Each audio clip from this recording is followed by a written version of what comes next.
আল্লাহ রাব্বুল আলামিন বলেন, মানুষের মধ্যে এমন কিছু মানুষ আছে যারা মুখে বলে আমরা আল্লাহকে বিশ্বাস করি, মুখে বলে আমরা আখিরাতকে বিশ্বাস করি। তার মানে আল্লাহকে বিশ্বাস করলে আমরা তো অবশ্যই তারে ভালো বলবো, আখিরাতকে বিশ্বাস করলে আমরা তো অবশ্যই তাকে ভালো বলবো। কিন্তু আল্লাহ বলে এই দুই কন্ডিশনের কথা যারা বলবে এদের কথা আপনি বিশ্বাস করবেন না। এরা মুখে যদিও বলে আমাকে মানে, এরা মুখে যদিও বলে আখিরাতকে মানে, আল্লাহ বলে ওয়ামা হুম বিমুমিনিন, আসলেই তারা ইমানদার নয়। এই কথার দ্বারা প্রমাণ হয়ে গেছে আল্লাহ মানা নবী মানা নয়, নবী মানলেই আল্লাহ মানা হয়।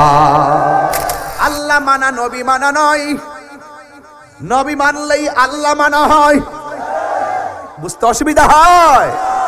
আল্লাহ মানা নবী মানা নয়, নবী মানলে আল্লাহ মানা হয়। জোরে জোরে আল্লাহ মানা নবী মানা নয়, নবী মানলে আল্লাহ মানা হয়। এই কথা তাহিরি কয় না, আল্লাহ তাআলা কয় আল্লাহ মানা নবী মানা নয়, ওই নবী মানলে আল্লাহ মানা হয়। জোরে জোরে কি সুবহানাল্লাহ বলা যাবে না? আল্লাহর হাবিবকে ডাক দিয়া বলে, ইয়া রাসূলুল্লাহ, ইয়া হাবিবাল্লাহ, আমার সন্তান হয়েছে খানায় কাবায়, কিন্তু আমার ছেলে কান্নাকাটি করে না, আমার ছেলে কোনো কিছু খায় না, আমার ছেলে তাকায় না। আমার নবী যেই মাত্র সন্তানটারে কোলের মধ্যে নিয়েছে, কোলের মধ্যে নিয়ে আমার নবীর জিহ্বা মুবারকটা ওই ছোট্ট ছেলে আলীর মুখের ভিতরে ঢুকাইয়া দিছে। যেই সন্তান মায়ের স্তনের মধ্যে মুখ লাগায় না, ওই সন্তান আমার নবীর জিহ্বা মুবারকটা পাইয়া ফিটারের মতন টাইন্না টাইন্না কি জানে মারিফতের রস খাওয়া শুরু করে দিয়েছি। ভয়েস অফ সুন্নাহ, সুন্নতের সত্যবাণী। গতকাল আহলে হাদিসের এক মৌলবী, নাম হইল আকরামুজ্জামান, সে কয়েক বছর আগেও বলছিল জিন্দা নবীকে তালাক দিলাম। আমি গুইরা গুইরা গুইরা গুইরা ফাবরিক রে বুঝাইছি, দেখ রে, আহলে হাদিসের সাথে লামাজাবিদের সাথে আমাদের আমলের দ্বন্দ্ব না, তাদের লগে ইমানের দ্বন্দ্ব।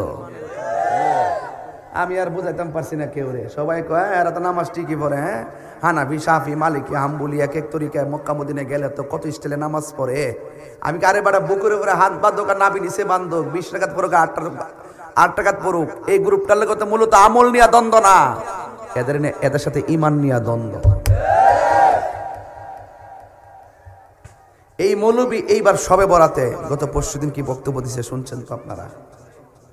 সে বলছে শবে বরাতে রাত্রেবেলা ইবাদত না কইরা যদি পতিতালয়ে যায় থাকে, এটাও এর চাইতে বালা।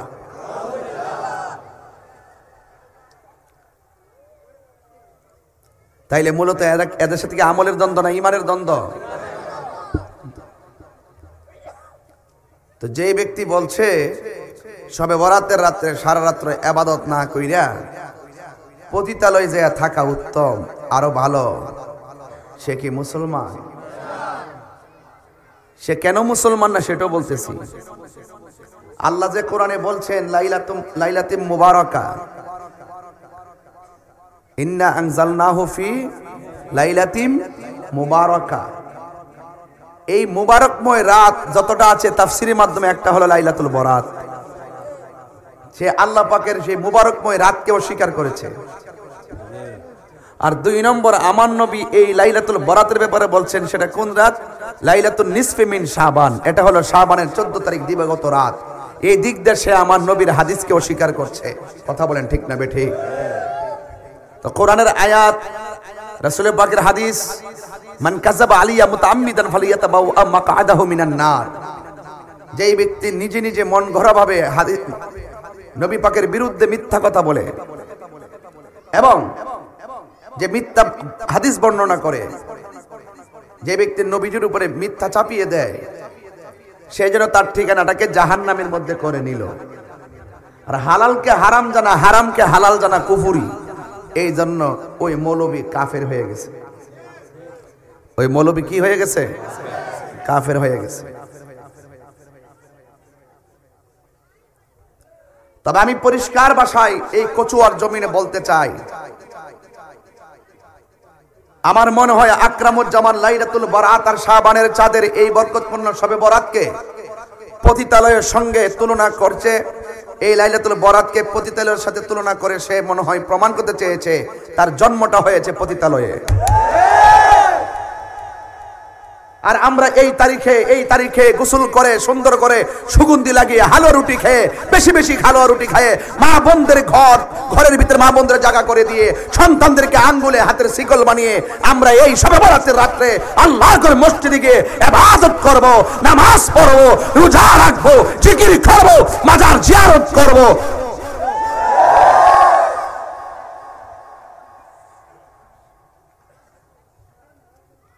ঠিক কিনা বলেন? তাইলে বোঝা গেল ইমান ধ্বংসকারী কত ধরনের লেভেল বেরিয়েছে। মাথায় টুপি ঠিকই আছে, দাড়ি ঠিকই আছে, তো ইমান রাখাটা কঠিন হয়েছে না? আমি পরিষ্কার বলবো, আকরামুজ্জামান তুমি শবে বরাতকে পতিতালয়কে শবে বরাতের চাইতে উত্তম বলেছ, ভালো জায়গা বলেছ। তোমার জন্মস্থান সেখানে হলে তুমি আজকে রাত্রে সেখানে চলে যাও। আর আমরা মুসলমান প্রেমিক যারা আছি, আমরা জন্মের পরে আমাদের কানে আজানের ধ্বনি শুনেছি, আমরা আজকে রাতে আল্লাহর ঘরে মসজিদে কাটিয়ে দিব।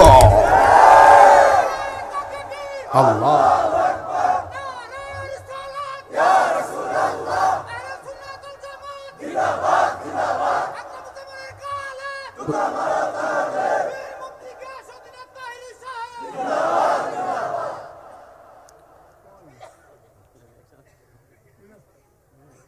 ভাইরা আমার, আমরা কি ওয়াজ বুঝতে পারতেছি? শবে বরাতে মসজিদ কি খোলা থাকবে না বন্ধ থাকবে? খোলা থাকবে না বন্ধ থাকবে?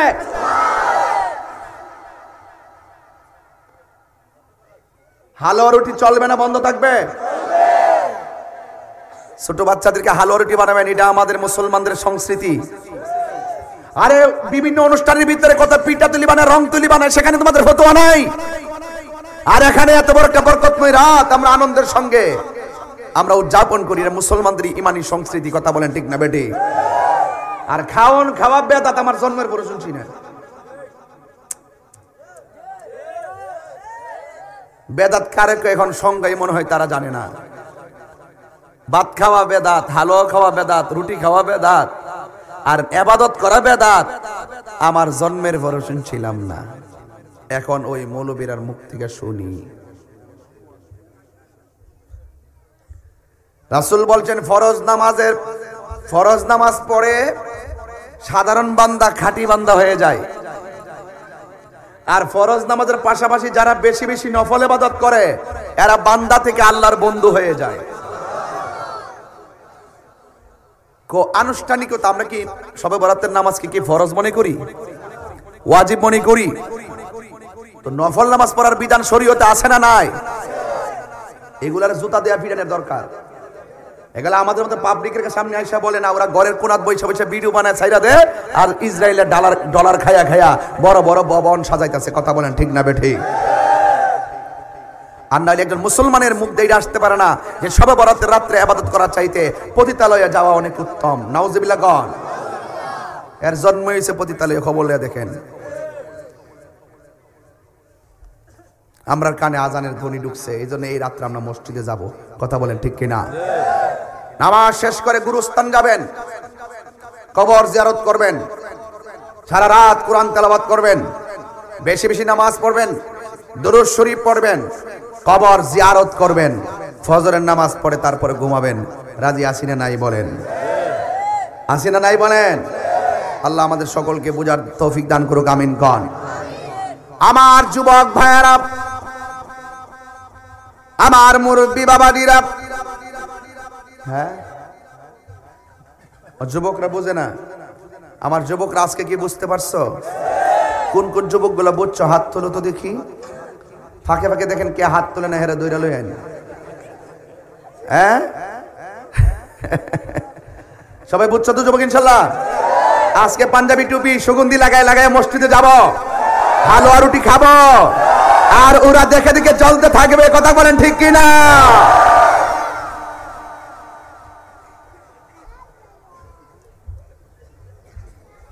গভীর মনোযোগ। এই আমার যুবক ভাইয়েরা, আমার মুরব্বী বাবারা, পায়ের মধ্যে হাত দিয়ে বলে দিয়ে যাই, জবানটা খুলে বলু হেদায়েতের মালিক কে? যার কপালে হেদায়েত নাই তারে গামলা গামলা পরিমাণ বুঝাইলে কোনো লাভ হবে না।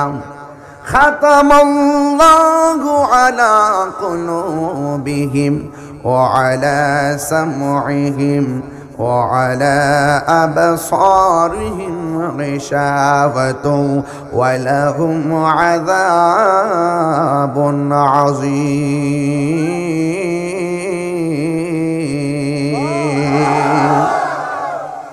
আল্লাহ রাব্বুল আলামিন বলেন, আমি আল্লাহ যাদেরকে মোহর মেরে দিয়েছি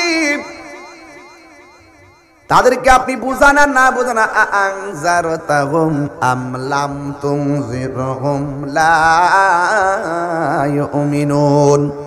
আপনি এদেরকে ভয় দেখান আর না দেখান, যাদেরকে আমি আল্লাহ মোহর দিয়ে দিয়েছি, চোখের মধ্যে পর্দা ফেলে দিয়েছি, কানের মধ্যে ঢাকনা দিয়ে দিয়েছি, এরা কখনো ঈমান আনয়ন করবে না। এদের মুখের মধ্যে দাড়ি থাকবে, মাথার মধ্যে টুপি থাকবে, মুখের ভাষা অনেক মিষ্টি শ্রুতি মধুর হবে, কিন্তু অন্তরের ভিতরে মুনাফিকি থাকবে। কথা কোন ঠিক কিনা? তারা কি বলবে? ওয়ামিনান নাসি মাইয়াকুলু আমান্না বিল্লাহি ওয়া বিল ইয়াউমিল আখির ওয়া মা হুম বিমুমিনিন।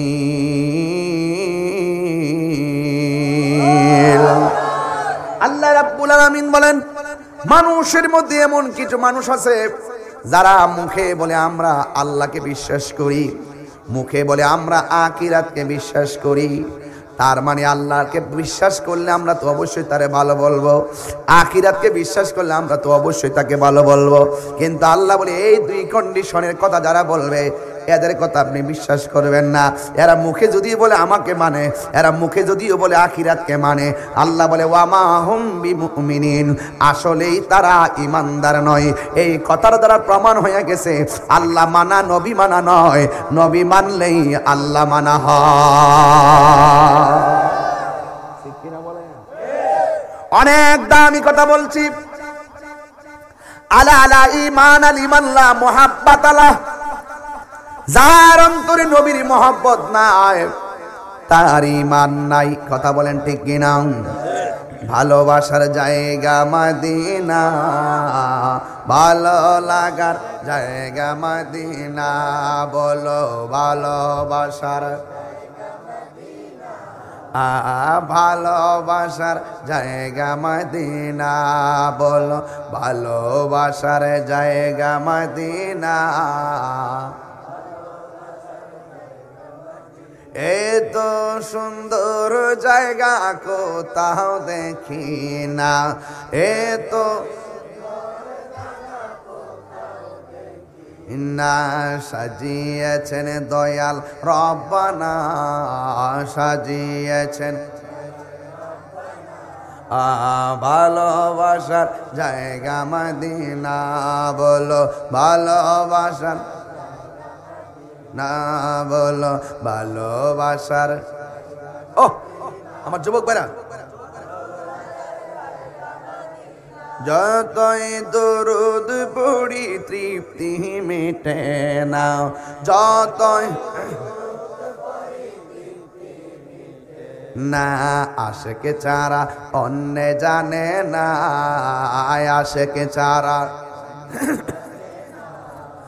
ভালোবাসার জায়গা মদিনা, বলো ভালোবাসার।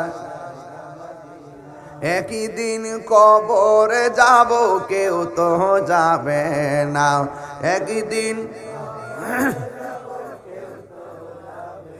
না যাবে না আমার শাহে মদিনা, বলো যাবে না আমার। ও ভালোবাসার,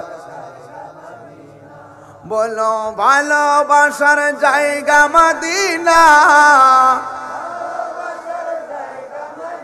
ও আহা ভালোবাসার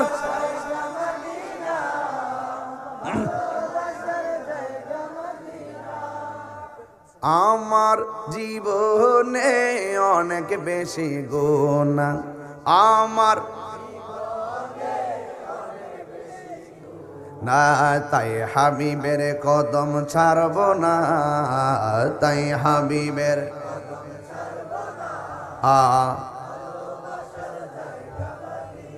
হ্যাঁ বলো ভালোবাসার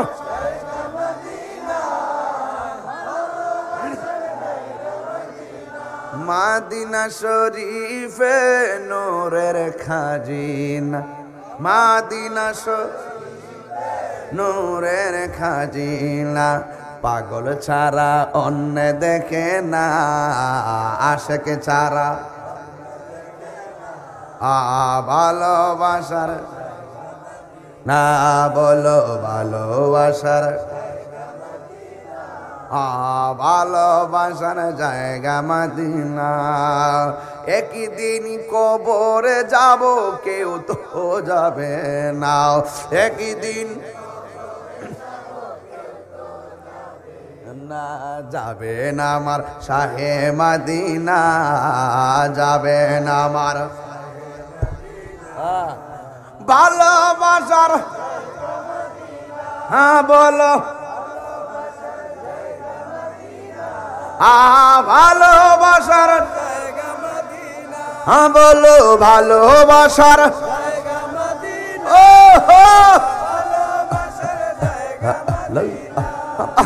ভালোবাসার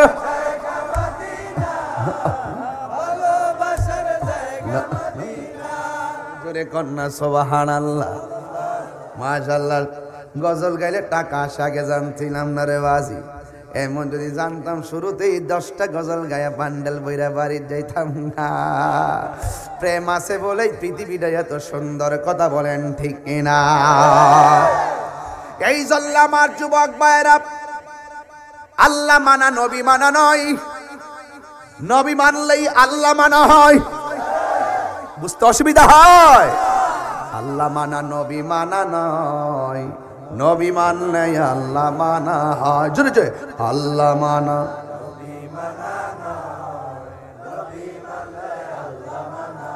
এই কথা তাহিরি কয় না, আল্লাহ তাআলা কয় আল্লাহ মানা ওই নবী মানলে আল্লাহ মানা হয়। জোরে জোরে কি সুবহানাল্লাহ বলা যাবে না? এ বন্ধুরি ওয়াইদা লাকুল্লাযিনা আমানু ক্বালু আমান্না,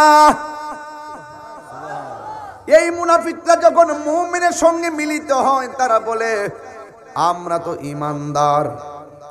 ওয়াইজা খলাউ ইলা শায়াতিনিহিম, যখন শয়তানের সঙ্গে মিলিত হয় তারা বলে শবে বরাতের যাওয়ার চাইতে পতিতালয়ে যাওয়া উত্তম। নাউজুবিল্লাহ, আর জোরে কোন নাউজুবিল্লাহ। যেই মুসলমানদের মুখে এই কথা আসতে পারে সে কখনো ইমানদার হতে পারে না, সে শয়তানের চাচাতো ভাই। কথা বলেন ঠিক কিনা? এই সমস্ত মুসলমানরা হলো দুনিয়ার সেমি দাজ্জাল। কথা বলেন ঠিক কিনা? এই সেমি দাজ্জালদের সঙ্গে আমাদের কোনো সম্পর্ক, আর ওদের কোনো সম্পর্ক। হ্যাঁ আমার ভাইরা, আল্লাহর হাবিব বলেছেন এমন একটা সময় আসবে কিছু কিছু মানুষ এমন কথা বলবে যে এই কথা তুমি শোনো নাই, তোমার বাপ দাদারা কেউ শুনে নাই। এমন কথা বলে সে নিজেও গুমরাহ হবে, তার এবং মানুষদেরকে গুমরাহ বানাবে। এরা হলো দাজ্জাল, এরা হলো কাজ্জাব। কথা বলেন ঠিক কিনা? এই জন্য যুবক ভাইরা আমার, আল্লাহর হাবিব সাল্লাল্লাহু তাআলা আলাইহি ওয়াসাল্লাম বলেছেন আমার আহলে বায়াত হলো নূহ নবীর কিস্তির মতন। সুবহানাল্লাহ, সুবহানাল্লাহ। কেন আহলে বায়াত দরকার, কেন পাঞ্জাতন দরকার এখন বুঝা যান। তুফান আসলে বাড়িঘর উড়াইয়া ফেলাই, ঈমান ধ্বংসকারীরা আসলে ঈমান চুরি করে ফেলাই। তুফান থেকে ঘরকে বাঁচাইতে গেলে ভালো খুঁটি লাগাতে হবে।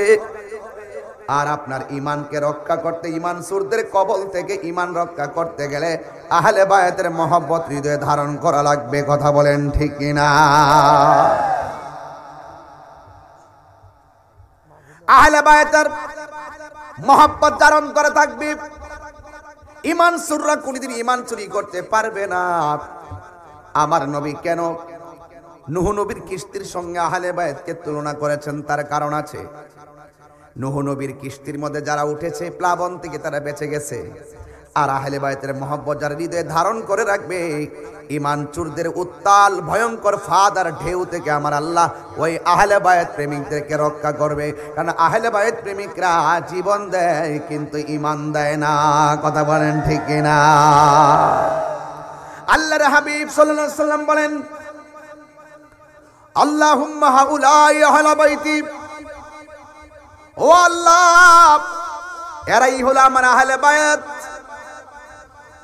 বিশেষ করে 4 জনের কথা বেশি আসে, নবীর স্ত্রীরা ও নবীর আহলে বায়াত, কিন্তু 4 জনের কথা বেশি আসে এই জন্য, এই 4 জনকে তো আমার আল্লাহ জান্নাতের গেটে চাবি দিয়ে দিবেন। কথা কোন ঠিক কিনা বলেন? এই 4 জনের কথা কেন আসে বেশি? এদের ফাজাইল বেশি। সুবহানাল্লাহ। হযরত মাওলা আলী রাদিয়াল্লাহু তাআলা আনহুর ব্যাপারে যদি বলি, এত বড় সাগর হইব, শেষ হইতো না। যার ব্যাপারে আমার নবী বলেছেন, আনা মাদিনাতুল ইলমে ওয়া আলিয়ুন বাবুহা, আমি নবী হইলাম ইলমের শহর, আমার আলী হইল সেই শহরের দরজা। আমার নবী, আপনার নবী, মুশকিল কুশা শের খোদা মৌলা আলী কাররামাল্লাহু তাআলা ওয়াজহুল কারীম সম্পর্কে বলেছেন, মান সাব্বা আলিয়ান ফাকাদ সাব্বানি, যে আমার আলীকে গালি দিল সে যেন আমি নবীরে গালি দিল। জোরে কোন নাউজুবিল্লাহ। মান আহাব্বা আলিয়ান ফাকাদ আহাব্বানি, যে ব্যক্তি আমার আলীকে ভালোবাসলো সে যেন আমি নবীরে ভালোবাসলো। ওয়ামান আবগাদাহুমা ফাকাদ আবগাদানি, যে ব্যক্তি আলীর সঙ্গে দুশমনি করলো সে যেন আমি নবীর সঙ্গে দুশমনি করলো। তার মানে বোঝা গেল আলীকে ভালোবাসার নামও ঈমান। কথা কোন ঠিক কিনা? এই মাওলা আলী কাররামাল্লাহু তাআলা ওয়াজহুল কারীম এমন সাহাবী, আমার নবী বলে, হে আলী, হারুন আলাইহিস সালামের মর্যাদা মুসা নবীর কাছে যেমন, তোমার মর্যাদা আমি নবীর কাছে তেমন। এই জন্য আমার যুবক ভাইয়েরা, মৌলা আলী রাদিয়াল্লাহু তাআলা আনহু হলো বেলায়েতের সম্রাট। সুবহানাল্লাহ কেন না? কিসের সম্রাট? বেলায়েতের সম্রাট। এই জন্য যুবক ভাইয়েরা, আমার নবী যদি কোনো কারণে মনটা খারাপ করে থাকতেন, চেহারা যদি একটু রাগান্বিত অবস্থায় থাকতেন, আমার নবী একটু মনটা যদি আর একটু যদি মানে যে কোনো ছাপ, যদি কষ্টের ছাপ চেহারার মোবারকে বেশি উঠত, নবীর এই কষ্ট কেউ দূর করতে পারত না। যার কথার দ্বারা নবীর কষ্ট দূর হয়ে যেত তিনি হলো শেরে খোদা মাওলা আলী, যার জন্ম হয়েছে খানায়ে কাবায়। সুবহানাল্লাহ। জন্মগ্রহণ করার পর মুখ দিয়া কান্নাকাটি করে না, কোনো খাওয়া দাওয়া করে না, চোখ খুললে তাকায় না।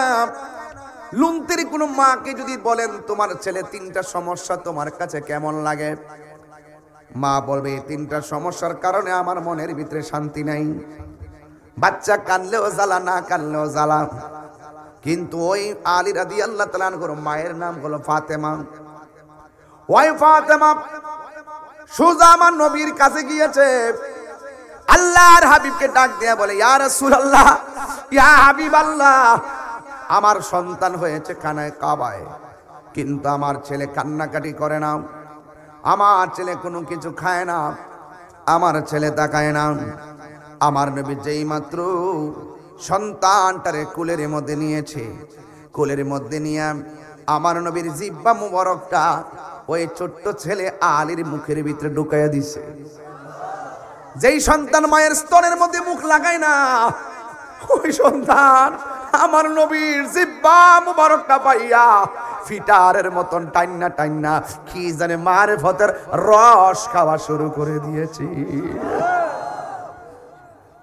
ও তুই ডুব দিলে রূপ দেখতে পাবি রে, ও তুই ডুব দিলে রূপ দেখতে পাবি রে, পাবে তোর খুদে মহাজন, পাবে তোর খুদে মহাজন পীরের দিল দরিয়ায় ডুবে দেখ ওরে পাগল মন। দিল যখন হবে খাঁটি বুঝতে পারবি উজান ভাটি কোথায় কি রতন। দিল যখন হবে খাঁটি বুঝতে পারবি উজান ভাটি কোথায় কি রতন। আছে সেই নদীর ওই গভীরে তেরে, আছে সেই নদীর ওই গভীরে তেরি, আছে মানিকা রতন সেথাই মানিকা রতন পীরের দিল দরিয়ায় ডুবে দেখ ওরে পাগল মন। ও তুই ডুব দিলে রূপ দেখতে পাবি রে, ও তুই ডুব দিলে রূপ দেখতে পাবি রে, পাবে তোর খুদে মহাজন, পাবে তোর খুদে মহাজন পীরের দিল দরিয়ায় ডুবে দেখ ওরে পাগল মন।